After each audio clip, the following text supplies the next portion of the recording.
हिवाळ्यामध्ये सगळ्यात जास्त आढळणारे आजार म्हणजे सर्दी, खोकला आणि व्हायरल फीवर.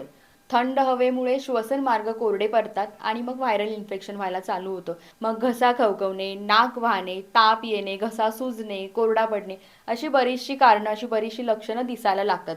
तर या सगळ्यासाठी साधे सोपे घरातले उपाय, घरगुती उपाय म्हटलं, तुळशीची पाने, थोडंसं आलं आणि काळी मिरी यांचा काढा एकत्र केल्यानंतर सुद्धा घसा मोकळा होतो. रोज एक दोन दिवसातून 2 वेळा गरम पाणी प्या, त्याच्यामुळे सुद्धा कफ बाहेर पडायला मदत होते.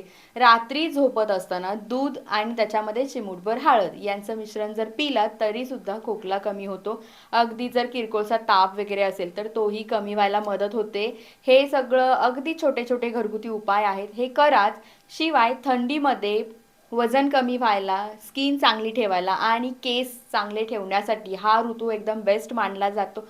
पण योग्य काळजी घेतली तर. जर याच्यासाठी काय काळजी घ्यावी, थंडीमध्ये ॲक्च्युली स्किन कोरडी पडते, केस गळायला सुरुवात होतात खरं तर. पण योग्य जर काळजी घेतली तर हे खूप छान ठेवणारा हा ऋतू मानला जातो. जर याचे उपाय हवे असतील तर मला कमेंट करा. खाली आमचे नंबर आहेतच. अगदीच काही जर याच्याबद्दल अधिक माहिती हवी असेल, अधिक उपाय हवे असतील तर आम्हाला खाली दिलेल्या नंबरवर कॉल करा.